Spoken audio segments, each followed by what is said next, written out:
This is one of Nike's most popular sneaker silhouettes of 2023, which is crazy because this shoe first released back in 2011. What's up everybody, I'm Seth Fowler, and today I'm reviewing the Nike Zoom Vomero 5. So to give you a brief history on the Nike Zoom Vomero 5, this shoe originally released as the Nike Zoom Vomero Plus 5. And yes, like I said twice already, this shoe first released back in 2011. So initially, the Vomero 5 was designed to be a simple and super comfortable running sneaker, and back in the early 2010s, that's all people bought it for. And that Plus branding at the end of the Vomero's name was actually for Nike Plus, which if you guys remember, if you grew up in the 2000 and 2010s, Nike Plus was actually a little chip that sat inside your sneaker that was connected with Apple. In fact, you could actually connect your shoes to your iPod and get your step count and other sort of health information. I'm not gonna lie, I was stoked on Nike Plus. I think it came out back in like 2005 or 2006, right when I was in high school, and I really wanted a pair of Nike Plus sneakers, but at that point, I didn't have an iPod that was compatible, or I didn't have the accessory or whatever, so I couldn't get it, but it turns out, not that great of a technology.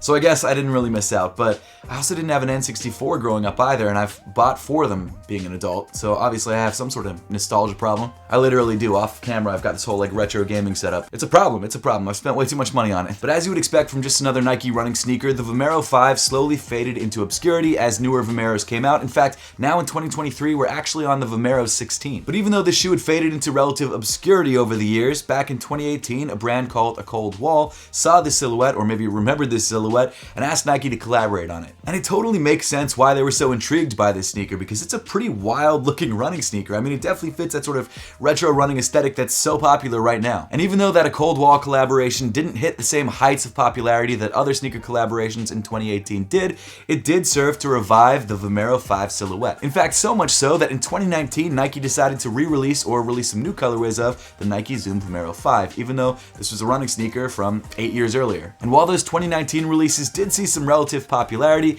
they kind of faded into obscurity as well, and we didn't get any more releases of this shoe until 2022. And it seems like third time really is the charm. This third life cycle of the Nike Zoom Vomero 5 is by far the most popular and has made this shoe one of the most popular sneakers of the entire year. So far through the end of 2022 and into 2023, May of 2023 at the time of recording this video, we've had probably 5 or 6 colorways of this shoe release, and almost all of them have completely sold out. I mean, it's crazy to think about when you remember that this shoe was released as just a running sneaker. I mean, it happens to shoes like the Air Max and even like some New Balance models that have been brought back into the spotlight, but it doesn't happen with Nike that often. In fact, a lot of their newer silhouettes, newer being 2000s plus, they just kind of fade into obscurity and are just left there. But this is one of those shoes that made it out somehow and is now one of the most popular sneakers.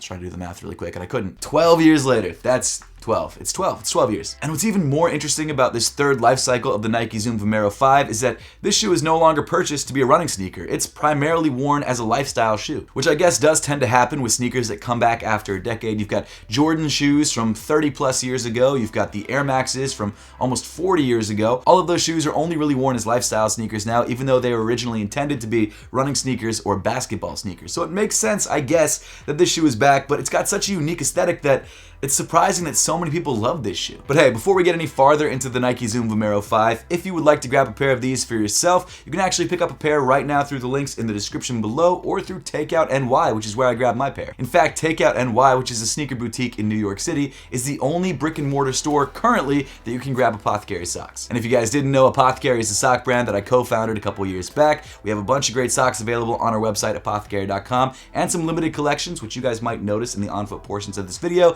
that are dropping next week. But again, you can grab a pair of Vomero 5s with a matching pair of socks at Takeout NY in-store in New York City, or grab them through the links in the description below. And price-wise, you can grab a pair of the Nike Zoom Vomero 5s for $160, presuming that the colorway that you're looking for is still available on store shelves.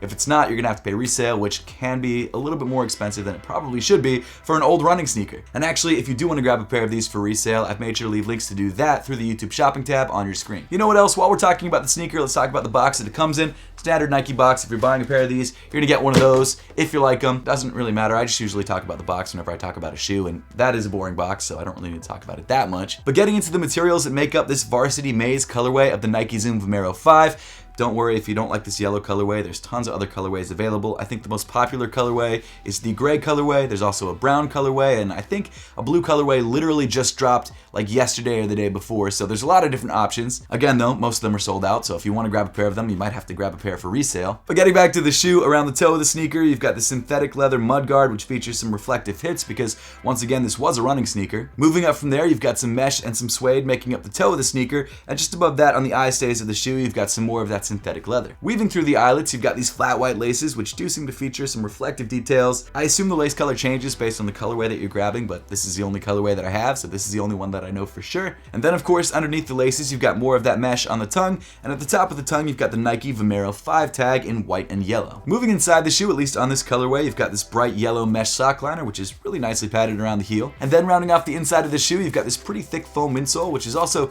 pretty stiff, but it does mold to your foot over time. And then printed on the heel of the insole, you've got Bowerman series, which is, of course, Bill Bowerman, the person who helped found Nike. Bill Bowerman was actually the head track coach at the University of Oregon, which is one of the reasons why Nike is so heavily tied to the University of Oregon, and is also one of the reasons why Nike's running sneakers were so revolutionary at the time. As far as sizing and fit, the Nike Zoom Vomero 5 does seem to fit true to size, like most other Nike sneakers.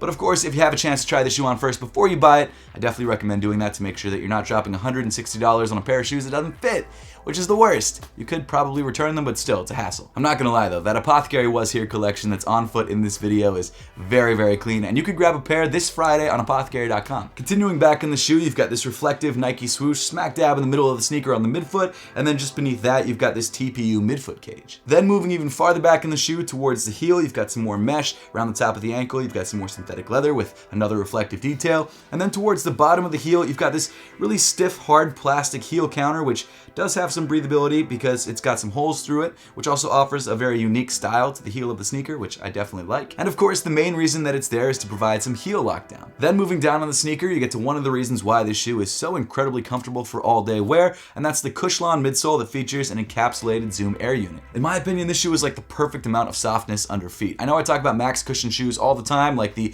Invincible Run 3, which is insanely soft underfoot, but this is one of those shoes that doesn't feel overly soft. Like if you like a slightly more firm ride, but not a firm ride, this is a great way to go, and I can't recommend this shoe enough. Plus, this shoe is insanely lightweight, like it's crazy light, which in turn makes this shoe very easy to wear all day because you stop feeling like you're even wearing a pair of shoes after a couple hours. And then finally, moving to the bottom of the sneaker, you've got this yellow and darker yellow foam traction pattern on the outsole, which is decent, but it will wear down pretty quickly over time. It's like a lot of other Nike running sneakers that the traction just wears down very quickly because they used foam instead of rubber, which I'm sure there's a reason why they did that. I don't love it. I kind of wish they used a more durable material, but it's fine.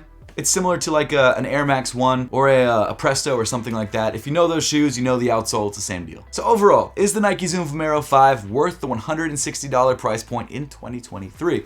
Well, in my opinion, if you like the way the sneaker looks, absolutely. You're getting a wild looking sneaker for a decent price that's incredibly comfortable and lightweight. Like that's not the easiest thing to find in the world. Usually when you're buying a sneaker for the aesthetics, it isn't always the most comfortable. I mean, think of Jordan 1s, like my favorite sneaker of all time. I love buying that shoe because of the way that it looks, but it kind of sucks comfort-wise. So this shoe is one of the most unique looking sneakers available on the market, and it's also incredibly comfortable. And plus, if you grab a pair of these, you're gonna make a statement while wearing one of the most popular Nike sneakers of the entire year. It's crazy how much this shoe has taken off. I mean, even in the fashion world, you see these shoes being worn by models on runways and things like that, stuff that I never would have expected from a Nike running sneaker. But again, they are kind of following the trend that New Balance started with their 990 line and their 2002 Rs and things like that. Shoes that were originally designed to be running sneakers that became dad shoes and now are like retro running sneakers that everyone is into right now. So it makes sense why this shoe is popular now in 2023, but it's a great sneaker. I think it's more comfortable than some of the other similar New Balance sneakers available on the market, and if you like the way it looks, I say go for it. The question is though, how long will this shoe be in the zeitgeist? I don't know. It could be like a year, it could be 5 years, who knows? So maybe in 5 years down the road, you're gonna be like, why did I buy this sneaker? Because it's stupid looking, but who knows? If you like a shoe, buy it now, wear it now, enjoy it while you can. That's all I can say. Let me know your thoughts on this sneaker in the comment section down below. I would love to know whether you guys own a pair of these or whether you guys want to own a pair of these. And as always, thanks so much for watching. Make sure to subscribe if you haven't yet, and I'll see you all in the next one.